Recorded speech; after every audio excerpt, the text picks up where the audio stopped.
Good morning, good afternoon, good evening 11th class students, मेरे प्यारे बच्चों। अब घर बैठे पढ़ाई की चिंता होगी बहुत दूर जब आईटी एक्सपर्ट वंश और कैमरामैन यश के साथ होंगे आपके Amit sir live. Chemistry classes में पुनः आपका स्वागत है, आपका अभिनंदन है। मेरे प्यारे बच्चों, एटॉमिक स्ट्रक्चर चैप्टर का आगाज हो चुका है और अभी प्रीवियस लेक्चर्स में हमने उसके कुछ बेसिक्स को आपसे डिस्कस किया और पढ़ाते पढ़ाते बेसिक्स को चर्चा में लेके आते आते बीच बीच में कुछ पॉइंट्स जो नीट और जेईई एग्जामिनेशंस के लिए इंपॉर्टेंट होते हैं वो भी हमने आपको कवर अप कराए। प्रीवियस लेक्चर में आपसे डिस्कस किया गया आइसो इलेक्ट्रॉनिक स्पीशीज किनको कहते हैं और कैसे उस पर एमसीक्यूज के क्वेश्चन बनते हैं। राइट, आज बारी रहेगी एटम में, फिर हम कुछ बातें स्टार्टिंग में वो चर्चा में लेकर आएंगे जो जानकारी आपको 9th और 10th क्लास में दे दी जाती है। प्यारे बच्चों, आज हम शुरू करने वाले हैं स्टार्टिंग में, that is model of an atom. तो आज हम शुरू कर रहे हैं, स्टार्ट कर रहे हैं model of an atom. Model of an atom. अब आप भली बात ही जानते हैं, जहां तक हम मॉडल ऑफ एन एटम की बात करते हैं तो आपको 9th और 10th क्लास में बहुत अच्छे से model of an atom, historical evidences, historical development उसके बताए जाते हैं, जिसमें आपको 10th क्लास में किसी भी मैडम ने, किसी भी सर ने आपको पढ़ाया हो तो आपको सबसे पहले एटम के मॉडल में आपसे डिस्कस किया गया होगा, and that is basically J Thomson model of an atom. तो यहां पर आपको बहुत अच्छे से क्लियर होना चाहिए Thompson model of an atom. चलो बच्चों, जानने की कोशिश करते हैं भाई Thompson model of an atom क्या कहता है। पहले आज कुछ पॉइंट्स बस नॉर्मल चर्चा करेंगे, क्लियर है, आपसे कुछ सवाल जवाब करेंगे और आप अपने अंदर मेरे उन क्वेश्चंस का आत्म मंथन करेंगे। तो मैं यहां पर शुरुआत करता हूं J Thomson model of an atom. आप जानते हैं इसको प्लम पुडिंग मॉडल भी कहा जाता है, इसको वाटरमेलन मॉडल के नाम से भी पहचाना जाता है। क्यों? क्योंकि ये बिल्कुल एटम को ऐसे बताता है, बिल्कुल एक तरबूज की तरह बताता है। गर्मी का सीजन चल रहा है, मजे तो आपने खूब लिए होंगे खरबूजे के, तरबूज के, वाटरमेलन के। ऑलराइट, क्या कहता है जे थॉमसन मॉडल? आप भली बात ही जानते हैं, डिटेल में हम इसको नहीं पढ़ाएंगे, ना ही रदरफोर्ड मॉडल को, ना ही जे थॉमसन मॉडल को। डिटेल में हम आपको पढ़ाने वाले हैं Bohr model of an atom. लेकिन इनकी भी कुछ बातें पहले आपसे चर्चा में लेकर आते हैं, आपसे डिस्कस करते हैं। थॉमसन मॉडल क्या कहता है? भाई एटम जो होता है वो बिल्कुल एक तरबूज की तरह होता है, जिसमें वो रेड वाला पार्ट होता है जिसके मजे आप खूब लेते हो। जो वो रेडिश पार्ट होता है वो एक पॉजिटिव चार्ज डेंसिटी होती है और उसमें तरबूज के अंदर जो बीज होते हैं वो डिस्पर्स्ड होते हैं, वो फैले हुए होते हैं, वो आपके नेगेटिव चार्ज पार्टिकल्स की तरह होते हैं। जे थॉमसन मॉडल क्या कहता है? ये कहता है कि पॉजिटिवली चार्ज स्फीयर है एक एटम, क्लियर है, और उसके अंदर नेगेटिवली चार्ज पार्टिकल्स, इलेक्ट्रॉन जो है वो डिस्पर्स्ड हैं, वो डिस्ट्रीब्यूटेड हैं, और इस तरीके से डिस्पर्स्ड हैं, इस तरीके से डिस्ट्रीब्यूटेड हैं कि एटम पे ओवरऑल जो चार्ज है वो आपका 0 है। तो सबसे पहली बात, पहला एक प्लस पॉइंट अगर आपसे कोई पूछता है, अगर आपसे कोई जे थॉमसन मॉडल का कोई प्लस पॉइंट पूछता है तो आप ये बताइएगा कि ये कहता है atom is neutral. Atom is neutral, clear है। तो जे थॉमसन मॉडल में सबसे पहला प्लस पॉइंट आपका है कि भाई ये कहता है कि एटम न्यूट्रल होता है। ऑलराइट ऑल ऑफ यू, चलो अब आगे बात करते हैं।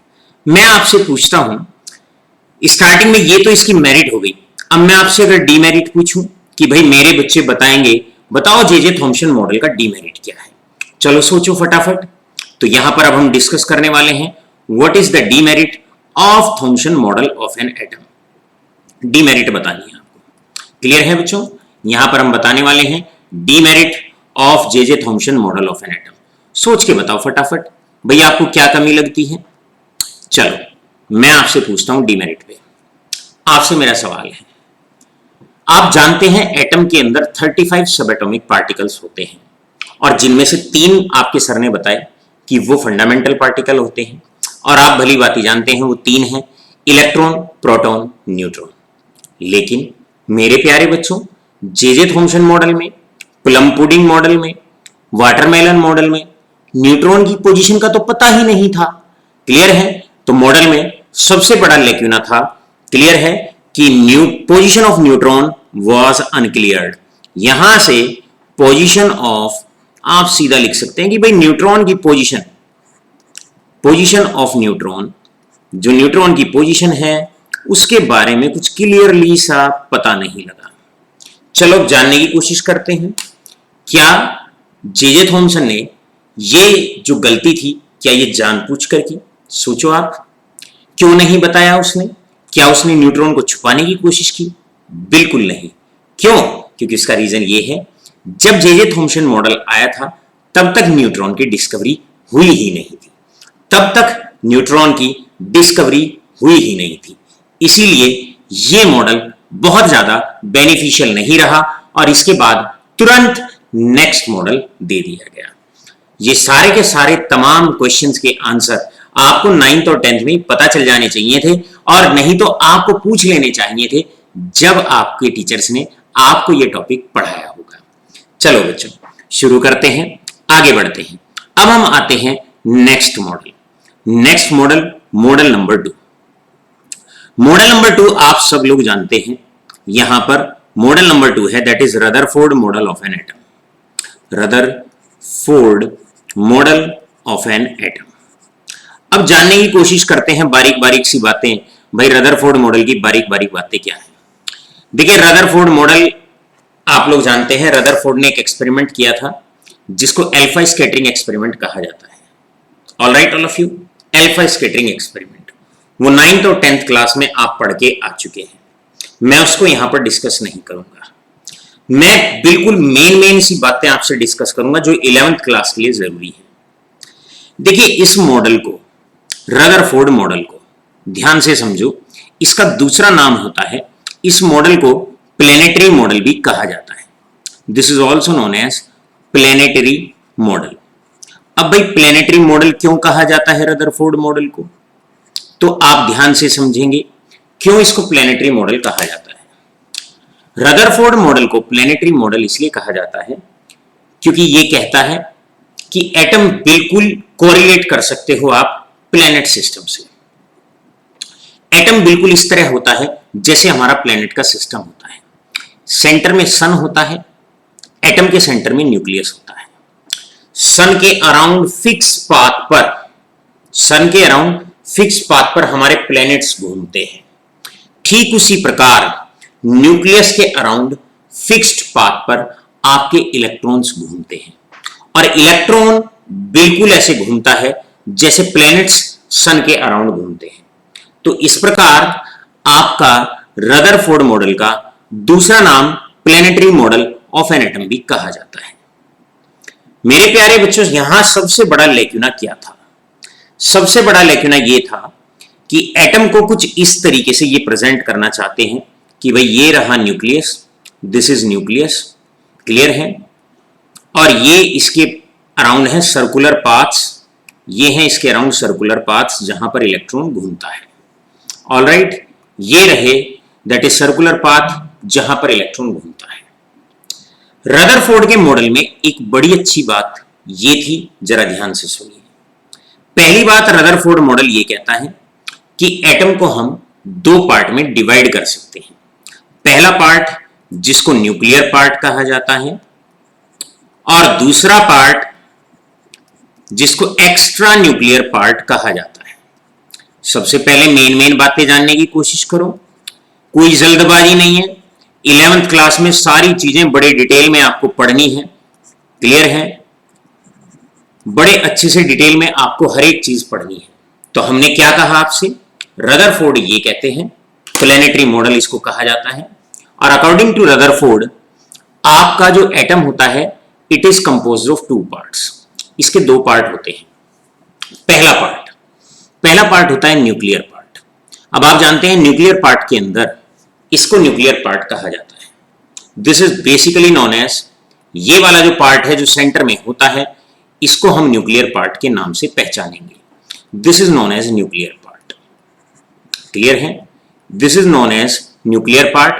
न्यूक्लियर पार्ट के अंदर उसने कहा न्यूट्रॉन और प्रोटॉन रहते हैं, और कलेक्टिवली न्यूट्रॉन और प्रोटॉन को प्रीवियस लेक्चर में हमने आपको बताया कि इनको न्यूक्लियॉन्स के नाम से पहचाना जाएगा, इनको न्यूक्लियॉन्स के नाम से पहचाना जाता है। अब आप इसकी दूसरी बात भी बड़े क्लियरली जानते हैं, क्लियर, तो इनको हम न्यूक्लियॉन्स के नाम से पहचानते हैं। इसके बाद इन्होंने कहा कि एक्स्ट्रा न्यूक्लियर पार्ट में इलेक्ट्रॉन घूमता है। अब मेन पॉइंट उस पर फोकस करेंगे आप। अब एक्स्ट्रा न्यूक्लियर पार्ट में इलेक्ट्रॉन घूमता है, और वो बिल्कुल ऐसे घूमता है जैसे सन के अराउंड प्लेनेट घूमते हैं। इसीलिए रदरफोर्ड मॉडल में इलेक्ट्रॉन को प्लेनेटरी इलेक्ट्रॉन के नाम से भी पहचाना जाता है, क्योंकि इलेक्ट्रॉन आपके न्यूक्लियस के अराउंड बिल्कुल ऐसे घूमता है जैसे कि न्यूक्लियस के अराउंड सन के अराउंड आपके प्लैनेट्स घूमते हैं। अब रदरफोर्ड ने जितनी भी बात कही सारी काम की थी, बस एक ही वर्ड उसकी डेफिनेशन में थोड़ा सा ठीक नहीं था, और वो ये वाला शब्द था, प्लेनेटरी। प्लेनेटरी क्यों? क्योंकि देखो भाई, प्लेनेट तो एक इतना बड़ा होता है कि उसे हजारों आंखें मिलकर नहीं देख सकती, और इलेक्ट्रॉन एक इतना छोटा सा पार्टिकल है जिसे हम हाई पावर माइक्रोस्कोप से नहीं देख सकते। एक इतना बड़ा, एक इतना चिंटू सा, एक इतना छोटा सा, इन दोनों को कोरिलेट करना कहीं ना कहीं ठीक नहीं है।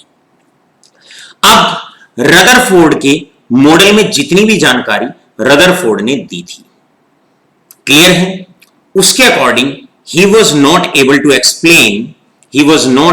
explain डीमेरिट जो थी, आपको ठीक से पता होनी चाहिए डीमेरिट। अब डीमेरिट क्या थी? Unable to explain stability of an atom. He was unable to explain stability of an atom. Rutherford ने जितनी जानकारी दी थी stability of an atom, Rutherford ने बच्चों जितनी जानकारी दी थी उस जानकारी के अकॉर्डिंग इलेक्ट्रॉन चक्कर काटता रहेगा, न्यूक्लियस के अराउंड चक्कर काटता रहेगा। और मैक्सवेल थ्योरी ये कहती है जब एक अपोजिटली चार्ज पार्टिकल किसी अपोजिट चार्ज सेंटर के अराउंड घूमता है तो उसकी एनर्जी निरंतर घटती जाती है, उसका रास्ता भी धीरे धीरे घटता जाता है, और फाइनली वो आके न्यूक्लियस में गिर जाता है। कैसे? जरा देखिए। मैक्सवेल थ्योरी ये कहती थी भाई, जब ये वाला इलेक्ट्रॉन है, जैसे ये पहला राउंड काटेगा थक जाएगा, न्यूक्लियस के अराउंड पहला राउंड काटा थक जाएगा, एनर्जी कम होगी, क्योंकि वो एक अपोजिटली चार्ज सेंटर के अराउंड घूम रहा है।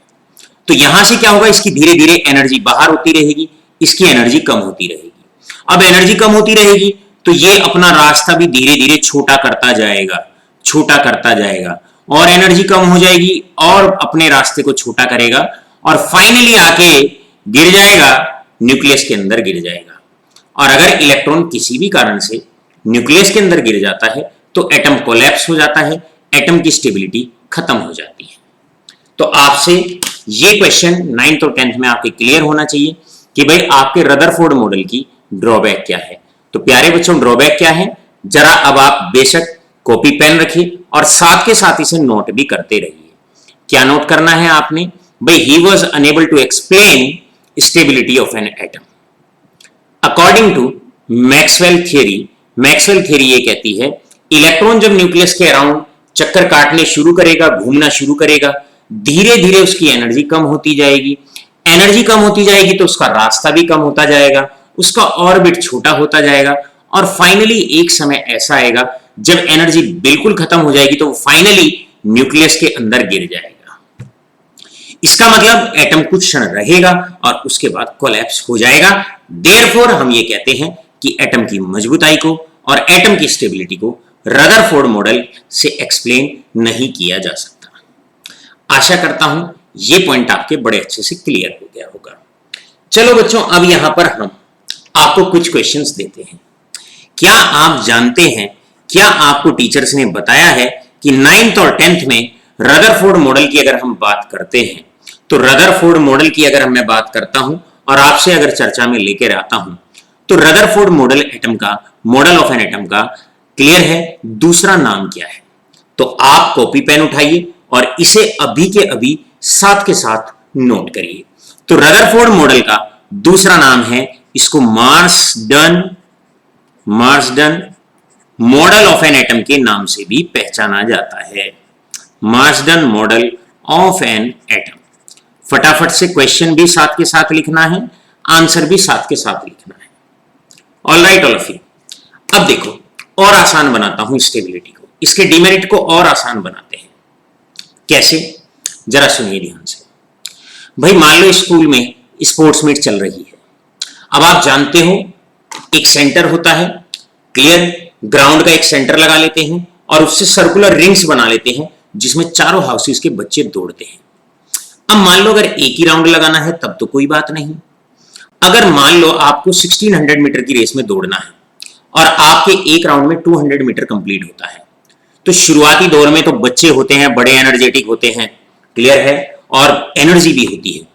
तो शुरुआत में तो वो जो डिमार्केशन पीटीआई सर करते हैं, बच्चा उनसे काफी दूर दूर दौड़ता है और उसका उत्साह भी बड़ा तेज होता है, उत्साह बहुत होता है उसमें। लेकिन धीरे धीरे पहला राउंड काटा, फिर उसकी एनर्जी कम हो जाती है, फिर वो धीरे धीरे लाइन पे दौड़ना शुरू करता है, फिर 2-3 राउंड और काटे, उसकी एनर्जी और कम हो जाती है, फिर वो जैसी कॉर्नर पे जाता है, इतना चंचल और इतना चतुर होता है, सोचता है तुम्हें कोई देख नहीं रहा, तो फिर वो कोने काटने शुरू कर देता है। और फाइनली कई बार तो ऐसा होता है कि चक्कर काटते काटते उसको खुद चक्कर आ जाते हैं, उसकी एनर्जी खत्म हो जाती है और फाइनली वो क्या करता है, चक्कर खा के वो खुद गिर जाता है।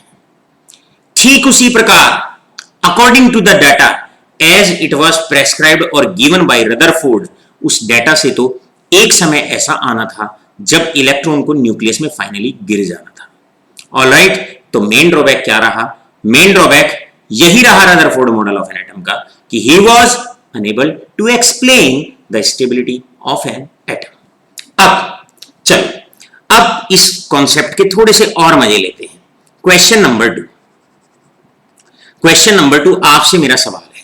चलो सपोज कुछ ऐसे हल्के फुल्के क्वेश्चंस, मजेदार से क्वेश्चंस निकालते हैं। अब अगर आपको 10th में अगर आपको अमित सर पढ़ाते, ऑलराइट, तो मैं आपसे एक सवाल पूछता, भाई दिक्कत क्या है, अगर इलेक्ट्रॉन फाइनली न्यूक्लियस में गिर जाएगा तो क्या होगा? तो मेरा क्वेश्चन नोट करो, व्हाट विल हैपन, क्या होने वाला है अगर इलेक्ट्रॉन फाइनली न्यूक्लियस के अंदर गिर जाता है तो क्या होगा? तो आपका मेरा क्वेश्चन है आपसे, जरा क्वेश्चन ध्यान से आप सुनो। व्हाट विल हैपन नोट करो साथ के साथ, अगर इलेक्ट्रॉन न्यूक्लियस के अंदर गिर जाता है। तो याद ये रखना, प्रोटॉन के साथ इलेक्ट्रॉन कंबाइन होगा और आप समझ जाइए वहां पर एक नए न्यूट्रॉन का जन्म होगा।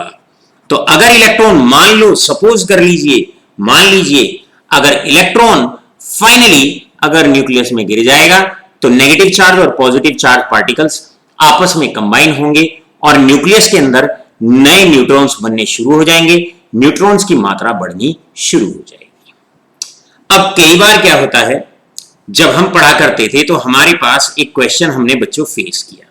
अब मैं उस क्वेश्चन के बारे में आपसे डिस्कस करता हूं, जरा ध्यान से सुनिएगा। अब हमने एक क्वेश्चन यहां से फेस किया और क्वेश्चन फेस बच्चों ये किया, जरा ध्यान से समझिएगा। जब मैं पढ़ता था तो आईआईटी में मुझसे एक क्वेश्चन यहां पर पूछा गया और उस क्वेश्चन की लैंग्वेज कुछ ऐसी थी, व्हाट इज के कैप्चर? व्हाट इज, जरा ध्यान से सुनिएगा, के कैप्चर किसको कहा जाता है? अब उसमें 4 ऑप्शन दिए हुए थे कि भाई के कैप्चर क्या होता है। क्वेश्चन पूछा गया के कैप्चर का मतलब क्या होता है।